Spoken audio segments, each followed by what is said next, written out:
Hi everybody, welcome back to my channel. My name is Leena Saleh, the EdTech Guru, where we are disrupting EdTech and education. All right, let's do this.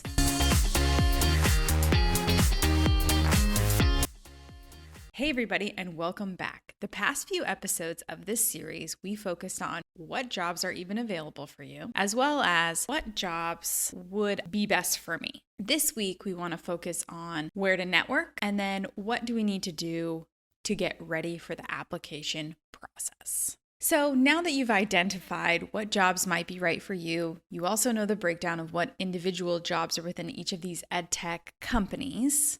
The next part of the process is getting your resume, social networks, and networking ready to go. One thing when I always meet with teachers is I always ask, what does your resume look like? Most teachers will respond with a traditional type of resume. One thing I had to learn immediately was that a resume for a teacher is not what industry standard resumes look like now. Even a standard teacher resume has changed with time. You need a more visual, graphic resume that has a good representation about you. If you're not sure how to write a resume, a couple of tips for you. One, look at other examples of resumes that are within the same industry that you're looking to join or the same job that you're looking to join. The next part of that is looking at the templates and then going ahead and adjusting yours to be that. So what do I mean by that? You need to have key measurable metrics. And when I'm talking about measurable metrics, I'm talking about was able to move this student 75%.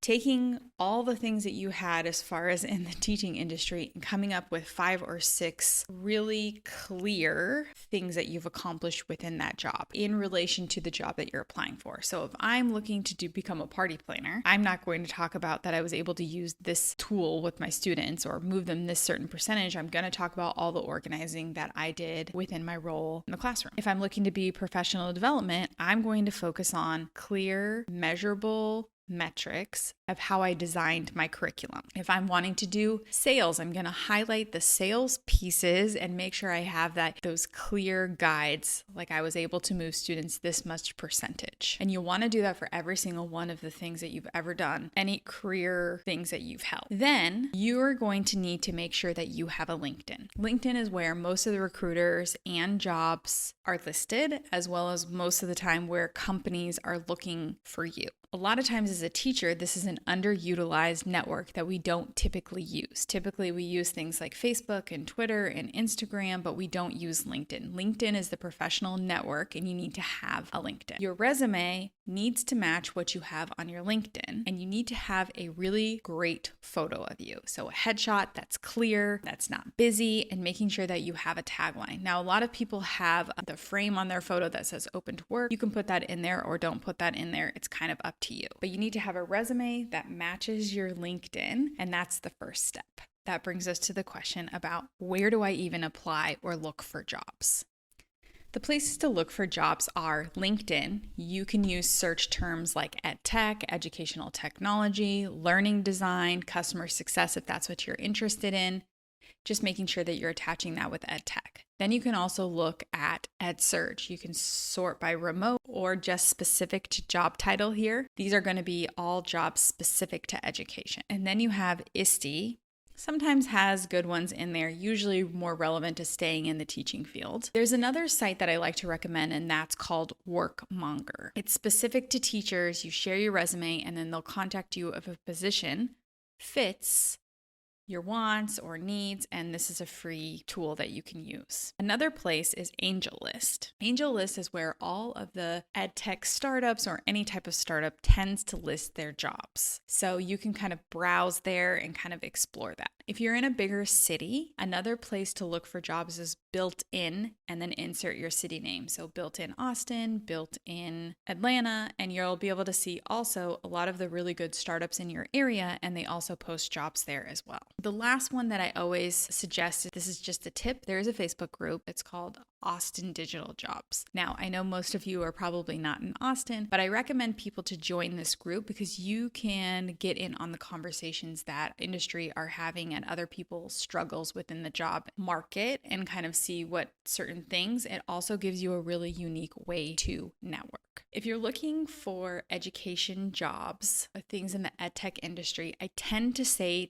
this might be quite controversial, but I tend to say stay away from Indeed. Why do I say that? Because a lot of the jobs that are listed there are not usually verified, and sometimes it can be like scams listed, like it could be an insurance company saying that they're an EdTech company and they're actually not, but they're trying to kind of get you into a job. Now, it's not the worst thing to do that for interview purposes, but I tend to say to just kind of stay away from Indeed as much as you can if you're looking to stay in the education space. If you're not, Indeed is a fine place to look for those jobs. So we talked about updating your resume, making sure you have a LinkedIn, where to search for these jobs, and what types of search terms. Remember, search terms to use are EdTech, and then attached like EdTech customer success, EdTech sales, EdTech learning design. And that will bring up the jobs within those roles that fit within that specific space. So just specific to EdTech itself. And then let's say you find a job that you find is very vital and you really want to apply for this job. What I recommend doing is going to JobScan,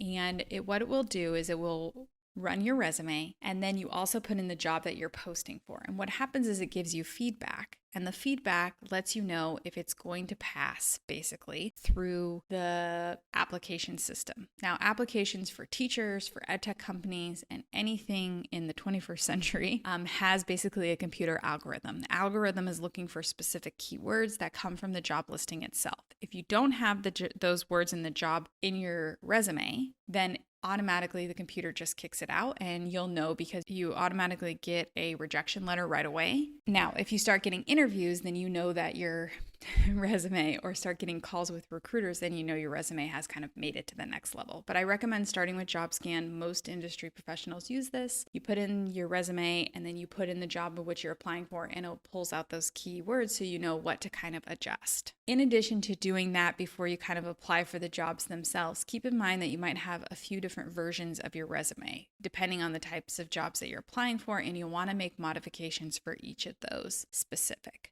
It's important, and people are going to be searching you, whether on LinkedIn. A recruiter might look you up and just kind of see what you have there. If you're looking to go into like a design, or you're wanting to do websites or graphic design, you need to make sure that you have a portfolio. So you also should have some sort of web presence. Even if you're not, it's also a leg up if you can put in a website on your resume that has you, and it also has your resume.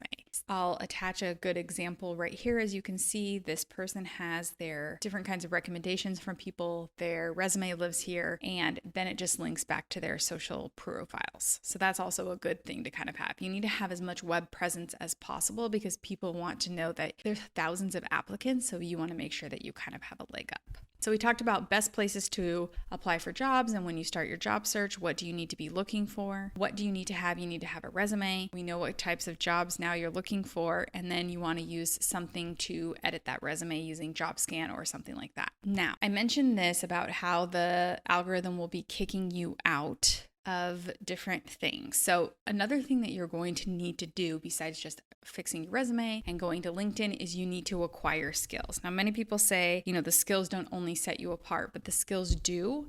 And why I say that it's important to have skills that match the jobs of which you're applying for is, one, it shows that you have some initiative. So even though as teachers we have a ton of skills in our skill set, we pretty much could do any position in most of these jobs. We don't really have the industry experience to back it up to recruiters or to the companies themselves, because not only are you taking a risk on them, they're taking a risk on you, and that's important. So I always recommend getting some different skills. So some places that are good for getting skills, try not to spend a lot of money on them. It's really about taking the skills and then adding those to your portfolio, adding them to your LinkedIn. Any kind of certifications that you can get are really great as far as that goes. So where are the skills that you can kind of acquire that? So Coursera, there's a bunch of free courses that you can look for there. Coursera there's a lot of Harvard, there's a lot of, more Ivy League schools that have courses on there that are going to be relevant to what you're looking for. They have anything from sales to cooking to literally an infinite amount of courses there that you can do without really spending too much money. The goal is don't spend a lot of money. Okay. You can take a lot of courses to be able to get skills for which you need. And if you find that you really want to get into it, then you can spend more money. But more money doesn't usually lend to more interviews. Okay. It's really about showing that you have the initiative, that you're taking these skills, and then showing how you can apply those skills that you've been learning.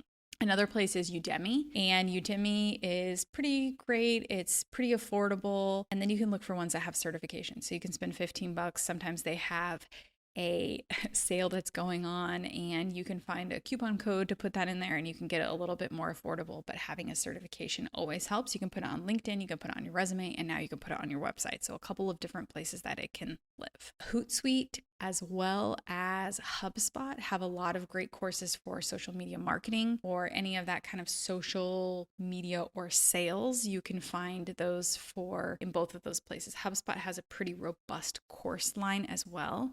I've noticed that Hootsuite has started to eliminate some of its free courses, but try to go with a tool that's more recognized than something that is not so recognized. And then another one that I recommend is IBM. So IBM surprisingly has a ton of courses, and I'll link that down below. Anything from, more so around the technical side of things, but they really have a wealth of resources and certifications that come from each one of their courses that they offer, all for free for you. And then Google has been really starting to do a really great job too on doing some of their certifications. You can find some certifications that are shorter. It might be, you can look through their library of resources that they have, but those are some different places that you can check that out. So again, doing your resume, where to search for jobs, which I talked about, being able to make sure that your application matches what the job description is, because you don't want it to kick out. If you're not getting interviews or callbacks and you're getting immediate rejections, then you know that your resume doesn't have the right keywords for the job. So that's something to keep in mind. And then we talked about where to apply, taking some skill sets. And then the last bit of today's episode is talking about networking.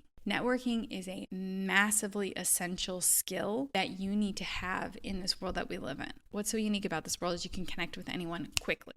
Some really great places to do that, to build up that networking portfolio, are on LinkedIn. Just start connecting to people, and how LinkedIn works is if you connect to me, now you can connect to anyone in my network pretty easily and quickly without having to put in a request or send in an email, do any of that kind of stuff. You can connect, once you connect with me, you can connect with all of my other followers, and you'll see the closer you are in line, it'll say like a first connection, a second connection, a third connection, and that's because the closer you get to those connections, the easier it is to connect. And that's kind of how it builds. And then go ahead and message them. I have had so many people reach out to me, and I'm so thankful. I want to help as much as I can about just their interest in jumping into the field, and they want to talk with someone and kind of give them feedback. There's so much power in that, and being able to give that feedback and being able to speak, with the teachers and kind of get their interest and feedback. I used to say invite somebody to coffee or offer them a beer, or a lot of people are just now taking the time. The pandemic has put us in a really unique situation in which people are much more willing to connect. And the second part of that is not only building up your LinkedIn connections, because with connections, they might work at a job, or even if you want to apply for a job and you see a connection is there, feel free to message them, ask them if they can give you any advice about the role, and maybe you can just get some feedback from there. And then another part of the networking piece is you can also connect with people on Clubhouse. Clubhouse is now fully open for everybody, and it gives you a unique window to connect with people, not only see them on LinkedIn, but also connect with people who have the same values as you. You can quickly invite them to an audio chat, or you can kind of see where their heads are at. A lot of these people are coming into rooms and they're speaking about job openings that they have, and then you can connect with them right there in the app. It gives you a list of their social profiles. You click on it. Maybe you send them a quick Twitter DM, say, I really enjoyed listening to you speak today. Thank you so much for connecting with me. If there's any way, give them a short feedback, blah, blah, blah about yourself. Is there any way that maybe we can connect? Maybe I can meet you. And then always make sure to follow up and just say thank you to those people when you do connect with them. I meet with so many people, and I take time out of my day outside of my busy job and connect with people. And just a simple thank you after you have connected with that person is so important. I don't have to give you my time, and people don't have to give you your time, but if they want to, then just a genuine thank you so much for taking the time is a pretty important piece. And it's also just good human skills, right? We really want to have those human skills. And next week, I'm going to be talking a bit about consulting and what you can do in the interim in case you don't get a job right away.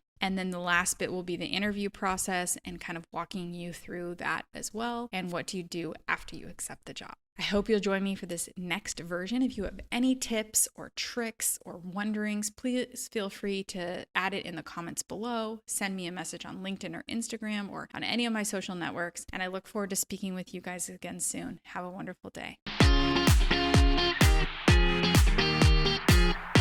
Thank you so much for following along on this journey.